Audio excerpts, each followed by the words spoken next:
आज हम BSc third year की प्रथम यूनिट कठोर एवं मृदु, अम्ल एवं क्षार, hard and soft, acids and bases, इस टॉपिक पर शुरुआत करने जा रहे हैं। लेक्चर दे रही हूं। अभी तक आपने जो भी अम्ल और क्षार की बात सुनी थी, यहाँ पर जो हम अम्ल और क्षार की बात कर रहे हैं, ये उप सहसंयोजक यौगिकों के लिए कर रहे हैं। उप सहसंयोजक यौगिक में आप जानते हैं कि धातु आयन जो कि इलेक्ट्रॉन ग्रहण करती हैं, ये धातु आयन अम्ल कहलाती हैं, जबकि लिगेंड्स जो हैं ये इलेक्ट्रॉन देते हैं। जैसा कि आप जानते हैं, बहुत सारे लिगेंड से परिचित होंगे, एमीन, आगे इसके अलावा क्लोराइड, फ्लोराइड, ब्रोमाइड, आयोडाइड, बहुत सारे लिगेंड्स हैं जिनके साथ धातु आयन जुड़ती है और उप सहसंयोजक यौगिक बनाती हैं।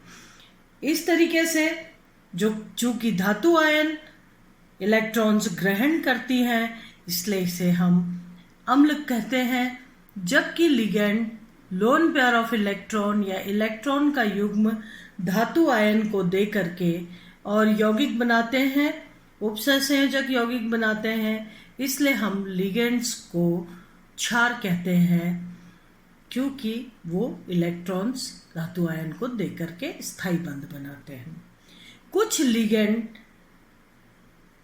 विशेष प्रकार की धातु आयनें, जैसे H+ आयन, सारी क्षारीय धातुएं, क्षारीय मृदा धातुएं, उदाहरण के तौर पर beryllium 2+, aluminium 3+, silicon 4+, iron 3+, cobalt 3+, इत्यादि धातु आयनों के साथ स्थायी यौगिक बनाते हैं, जबकि कुछ अलग लिगेंड्स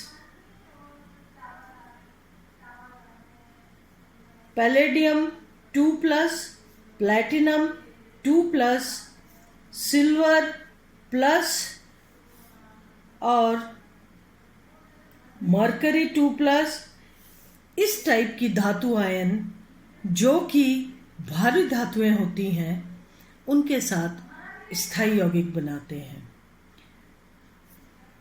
साइंटिस्ट आयरलैंड, चैट और डेविस, इन्होंने इन धातु आयनों को दो समूहों में विभाजित किया, समूह ए और समूह बी।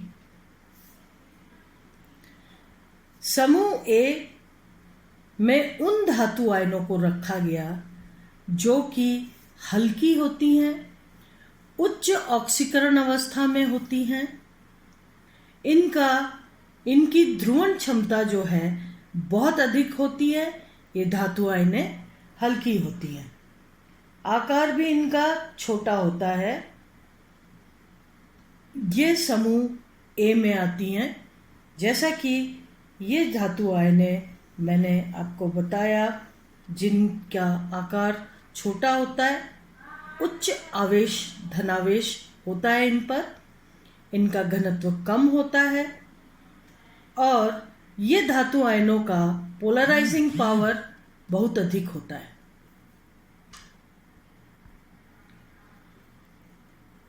कुछ विशेष लिगेंड्स, जैसे कि अमोनिया,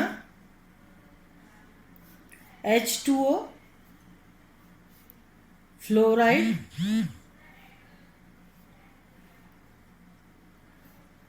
इत्यादि लिगेंड्स इन धातु आयन के साथ मिलकर अधिक स्थायी यौगिक बनाते हैं। इसलिए इन लिगेंड्स को समूह ए में रखा गया है, जबकि कुछ दूसरे लिगेंड्स जो कि समूह बी के धातु आयन जैसा कि ये मैंने आपको बताया है, palladium, platinum, silver plus, mercury 2+, जिनके डी ऑर्बिटल्स करीब करीब कंप्लीट होते हैं, अपनी निम्नतम ऑक्सीकरण अवस्थाओं में होती हैं और इनकी ध्रुवणता बहुत अधिक होती है, यानी ध्रुवित हो जाने की क्षमताएं अधिक होती हैं। इस प्रकार की धातु आयन जो कि घनत्व में भी अधिक होती है, डी कक्षा करीब करीब कंप्लीट होते हैं, अपनी निम्नतम ऑक्सीकरण अवस्थाओं में होती हैं, या इन पर जो धनावेश है उसकी मात्रा बहुत कम होती है। इस प्रकार की धातु आयनों के साथ स्थायी यौगिक बनाने की क्षमता फॉस्फीन्स, Pr3, Sr2, इस प्रकार के लिगेंड्स की समूह बी धातु आयन यानी palladium 2+, platinum 2+, silver plus, mercury 2+, ऐसी धातु आयन जो अपनी निम्नतम ऑक्सीकरण अवस्था में हो और इनका घनत्व अधिक हो, डी कक्षक करीब करीब भरा हुआ होता है, जिनकी ध्रुवणता यानी खुद ध्रुवित हो जाने की क्षमता अधिक होती है। इस प्रकार के लिगेंड्स इन धातु आयनों के साथ अधिक स्थायी संकुल बनाते हैं या कॉम्प्लेक्स बनाते हैं या उपसहसंयोजक यौगिक बनाते हैं। अगर वर्गों के आधार पर देखा जाए तो नाइट्रोजन वर्ग जो है, नाइट्रोजन की धातु समूह ए की धातु आयन यानी इन धातु आयनों के साथ नाइट्रोजन की उपसहसंयोजक यौगिक बनाने की क्षमता बहुत होती है, बजाय कि फास्फोरस के, बजाय कि आर्सेनिक के इक्वल टू एंटीमनी। इसी तरीके से अगर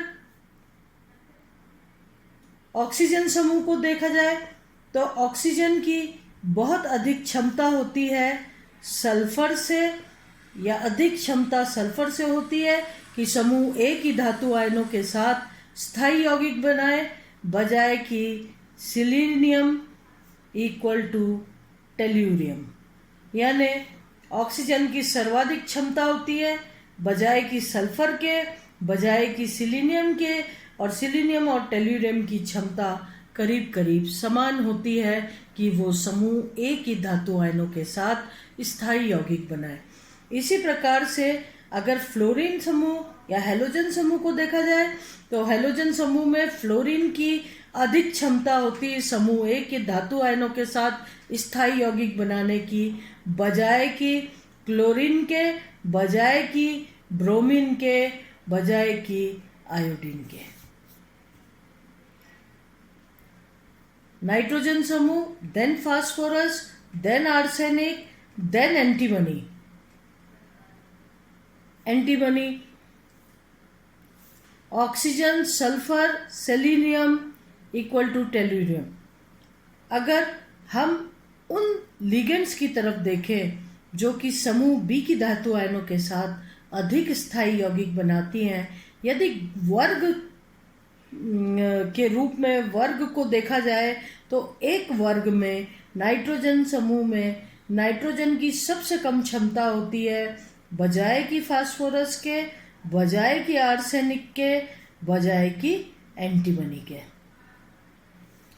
इनकी जो समूह बी की धातु आयनों के साथ स्थायी यौगिक बनाने की क्षमता होती है वो नाइट्रोजन की सबसे कम, then phosphorus, then arsenic, then antimony.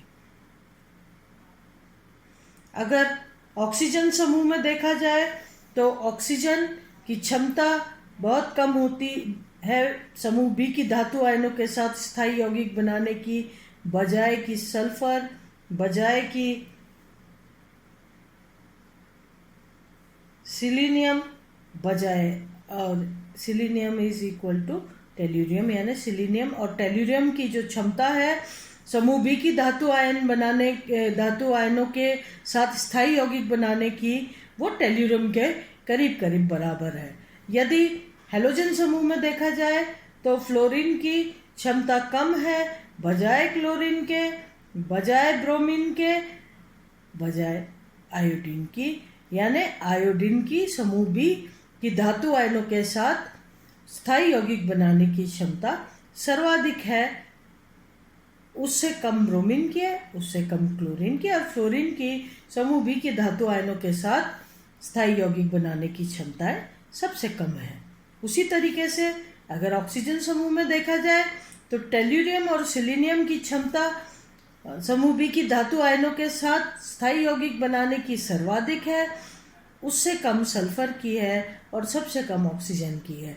Nitrogen समूह में देखा जाए तो एंटीमनी की सबसे ज़्यादा क्षमता है, फिर आर्सेनिक की, फिर फास्फोरस की और फिर नाइट्रोजन की, जो कि समूह बी के साथ स्थायी यौगिक बनाते हैं। यानी नाइट्रोजन समूह में एंटीमनी जो है सर्वाधिक स्थायी यौगिक बनाता है, जबकि समूह ए में एंटीमनी जो है वो सबसे कम क्षमता रखता है कि समूह ए के धातु आयनों के साथ वो स्थायी यौगिक बनाए।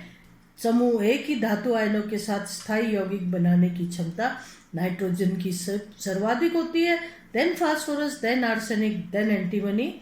इसी तरीके से अगर ऑक्सीजन समूह को देखा जाए तो ऑक्सीजन की सर्वाधिक क्षमता होती है बजाय सल्फर के, बजाय सिलीनियम के, और सिलीनियम और टेल्यूरियम की क्षमताएं करीब करीब बराबर होती है, या इनके यौगिकों का स्थायित्व करीब करीब बराबर होता है।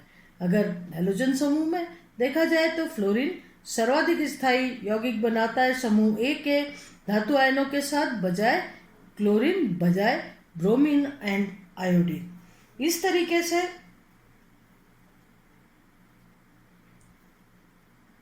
अगर नाइट्रोजन से बने हुए लिगेंड्स को देखा जाए तो पहले भी मैं कह चुकी हूँ कि NH3, H2O, फ्लोराइड, इन सब लिगेंड्स की क्षमताएं ज़्यादा होती है समूह ए के धातु आयनों के साथ, ज़्यादा स्थायी यौगिक बनाते हैं, जबकि फॉस्फीन है ना,